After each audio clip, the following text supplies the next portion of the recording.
¡Viva la flor del trabajo de Colombia! Cuando una película tiene identidad e historia, está destinada a ser recordada. Es gracias a esto que podemos conocer más sobre nuestro pasado. El cine es una cápsula de tiempo y espacio que permite vernos a nosotros mismos. ¡Cuánto escándalo por una mujer! ¡Esto no es serio! Bienvenidos a La Cámara Oscura.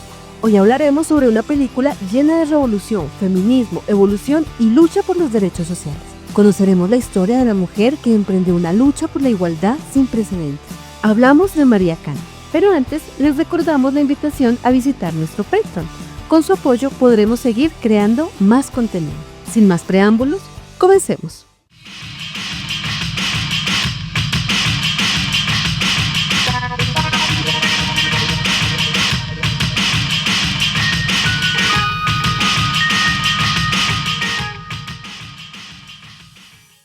Dirigida por Camila Lobo Guerrero, la película de María Cano transcurre durante los años de 1925, 1926, 1927, 1928 y 1963. Y es desde este último en donde nuestra historia comienza. Vemos a una María Cano interpretada por María Eugenia Dávila. Nuestra protagonista se encuentra en avanzada edad. Su hermana Carmen, al caerse de la ducha, sufre un golpe tremendo. Aquí conocemos a Ignacio, interpretado por Frank Ramírez. Ambos discuten sobre si deben llamar a un médico. María Cano lo trata con hostilidad, dejándonos la duda de el por qué no quiere llevar a su hermana al hospital. De aquí vamos 38 años al pasado. María Cano es una mujer joven quien vive con sus dos hermanas Carmen y La Rura. Conocemos su faceta como escritora de poesía. Luego vemos a un personaje importante para ella, su primo Tomás Uribe Márquez. Ambos salen a la calle a caminar, algo que no es bien visto en la época. Tomás le habla sobre la revolución y la Confederación Obrera, la motiva a participar. En ese mismo momento ocurre un desalojo de una familia que no tenía cómo pagar el alquiler. Al confrontar a las autoridades, María Cano logra devolver el inmueble a la familia, y es aquí cuando se escucha decir, por primera vez, detengámonos por un momento. Si alguien no sabe quién es María Cano, se debe preguntar quién es y por qué todos la reconocen. María de los Ángeles Cano nació en Medellín el 12 de agosto de 1887. Es la primera mujer activista política, también conocida como la Flor del Trabajo Nacional, activa, no simbólica, representante de la lucha de las mujeres por la igualdad en una época en donde no podían votar. Fue cofundadora del Partido Socialista Revolucionario. Su lucha es una revolución de ideas y de la política, mas no armada. En el transcurso del video conoceremos más sobre su historia. Continuemos. La vivienda de María Cano se convierte en la base de operaciones de su organización. Aquí se encuentra Ezequiel, un hombre imponente y crucial que intenta modelar el discurso de María Cano, pero es rechazado mientras las banderas con el logo del 888 son presentadas. Pero, ¿en qué consiste el 888? 8 de trabajo, 8 de instrucción y 8 de descanso. Un año después nos encontramos con Ignacio como el dueño de una imprenta junto con su familia. Allí imprimen el periódico que habla sobre los triunfos de María Cano. Mientras esto sucede, nuestra protagonista viaja por tren hacia Bogotá. En la estación de La Sabana conocemos el primer encuentro entre María Cano e Ignacio. En la conferencia de la Organización Obrera se le da la bienvenida a María Cano, dando paso a la consolidación del Partido Socialista Revolucionario. María Cano e Ignacio se reúnen con el ministro, le presentan las demandas de los trabajadores. Luego de un encuentro desobligante, nuestra heroína se dirige al balcón y entrega un discurso sobre justicia y libertad. Aquí debemos detenernos de nuevo. ¿Cómo es que María Cano logra tener tan buen poder de oratoria? Todo revolucionario tiene su historia. María Cano desde niña fue educada en una vivienda de clase acomodada. Su padre le otorgó una gran biblioteca. Su madre le enseñó la fortaleza por medio de la ternura y le inculcó sus primeros pensamientos sobre el feminismo, al considerar que las mujeres no son menos que los hombres. María Cano viene de una familia de periodistas, entre ellos don Fidel Cano, el fundador del diario El Espectador. Su formación académica parte de ser educada en un colegio laico, algo muy acorde a su pensamiento, que la aleja de la religión, la cual, junto con el Estado, eran los dominantes. Dentro de la película, vemos cómo el estilo de vida de los ciudadanos de un estatus alto era renuente con las mujeres, Por ejemplo, estaba mal visto que una mujer caminara sola junto con un hombre en la calle, que fuera totalmente auténtica, que fuera revolucionaria o que tuviera una relación sentimental con un hombre casado, lo que nos lleva a retomar la historia. Una vez finalizada la reunión, Ignacio se le declara a María Cano. Posteriormente, en Sogamoso, nuestros protagonistas de manera clandestina entregan el mensaje de sindicalización a los ciudadanos. No obstante, al escuchar la llegada de la policía, deciden escapar escondidos en un camión. Pero siempre hay tiempo para el romance. Seremos testigos de un emblemático beso revolucionario del cine colombiano. La fama de María Cano la precede, la persigue incluso hasta Tunja, en donde el gobernador la expulsa junto con sus compañeros. Ezequiel intenta alejarla de Ignacio al contarle que es un hombre casado, pero de nuevo es ignorado.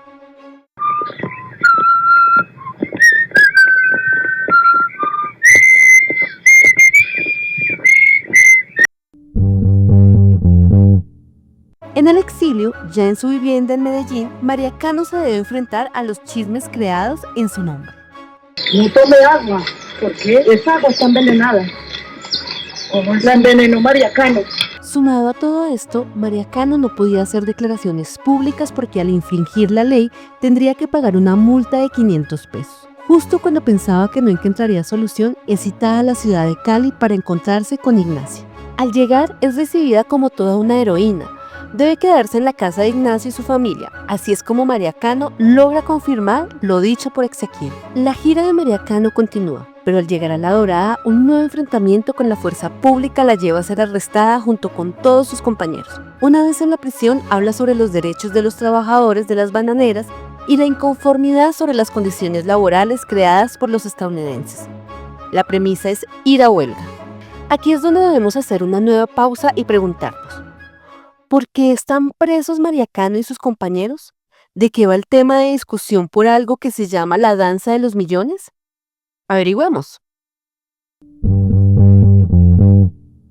En el año 1928 fue aprobada la Ley Heroica, que consistía en reprimir los movimientos sociales, lo que significa que todo lo trabajado por María Cano y sus compañeros era considerado ilegal, y ahí que estén presos. Pero los reclamos de los trabajadores radican en algo llamado la danza de los millones, que nace producto del alto crecimiento económico de Colombia, resultado de la indemnización por Panamá.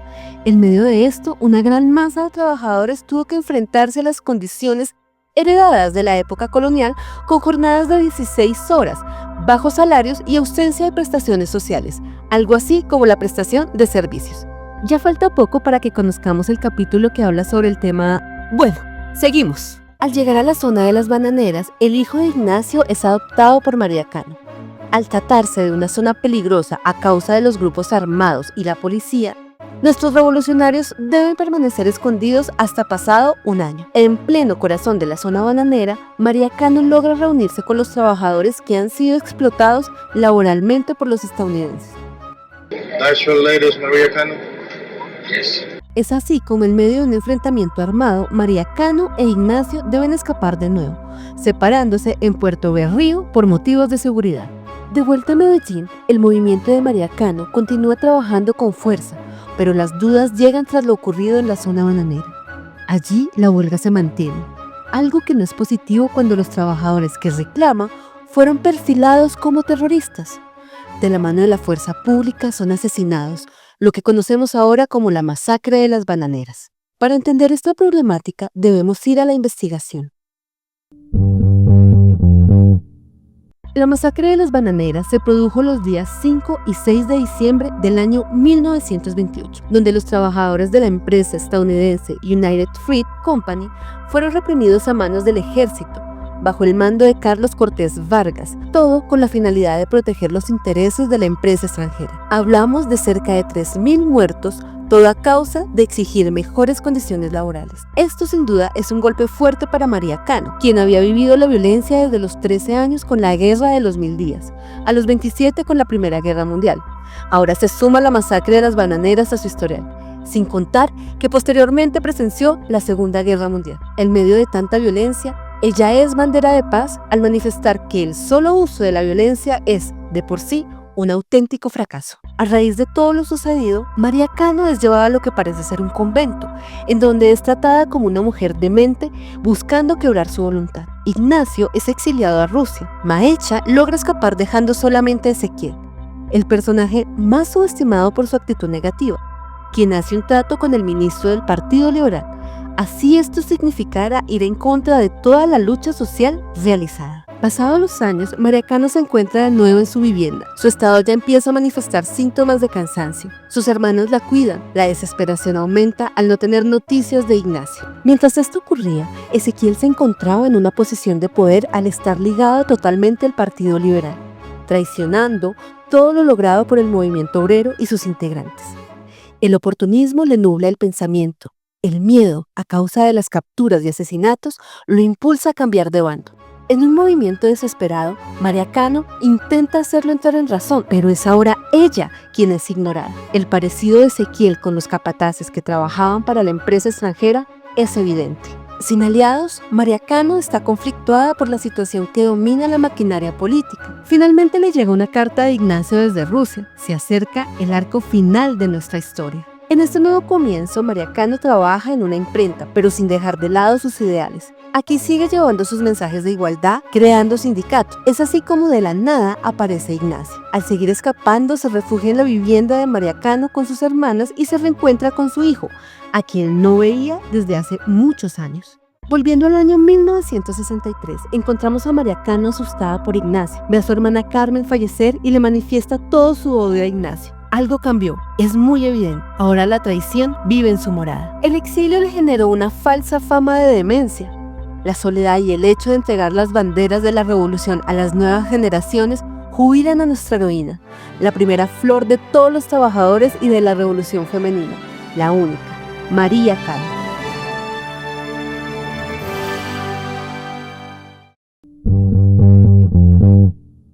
Sin duda alguna, María Cano se presenta como una mujer adelantada a su época. Para destacar dentro de su perfil, encontramos que hablaba en un tiempo en donde las mujeres no lo podían hacer. Incluso no podía votar. Lideró una revolución que buscaba defender a los obreros, campesinos, indígenas y presos políticos. Realizó 7 giras por todo el país llevando la bandera de los derechos de los trabajadores.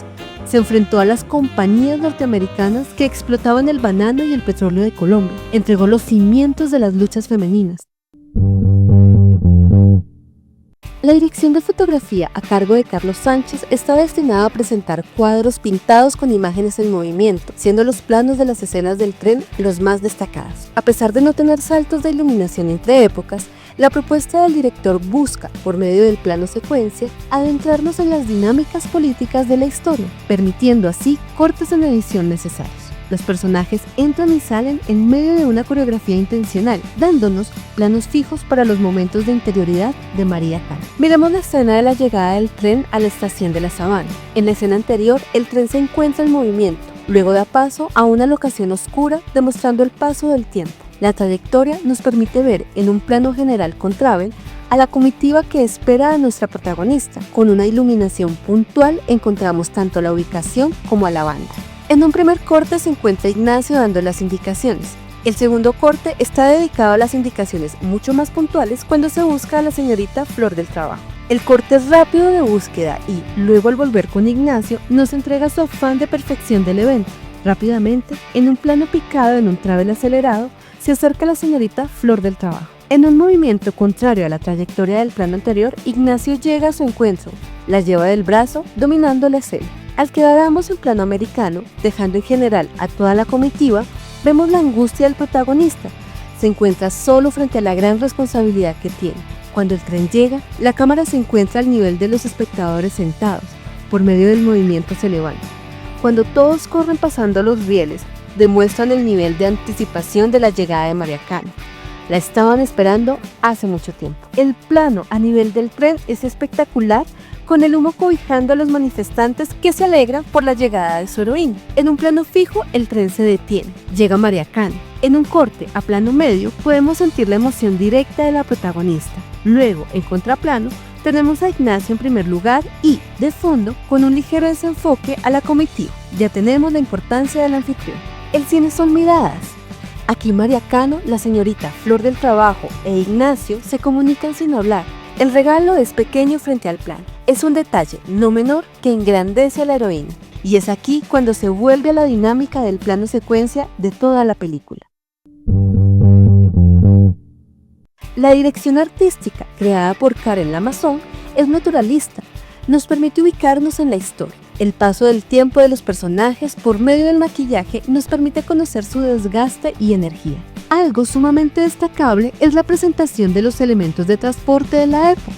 Desde el tren, los carros, el barco, incluso a caballo, demuestra una diversidad y riqueza dramática. Cuando hablamos del vestuario es cuando podemos entender el final de la película. ¿Recuerdan cuando les hablamos sobre el cambio de María Cannon con Ignacio? La respuesta está en la camisa del protagonista. Al ser roja, demuestra el bando que escogió. Es ahora un liberal, algo que para María Cannon es una traición. Así es como, sin decir nada, por medio del vestuario se logra dar una conclusión. Hasta aquí el capítulo de hoy.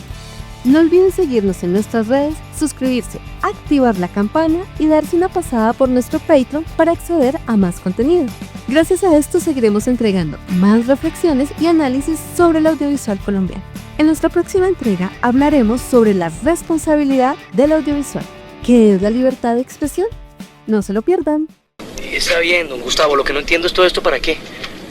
¿Para qué? ¿Cómo que para qué?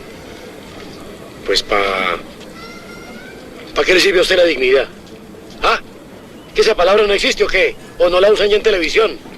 ¿Cómo que para qué? Para la dignidad, hombre, para la dignidad nuestra. ¿Qué pregunta este juego?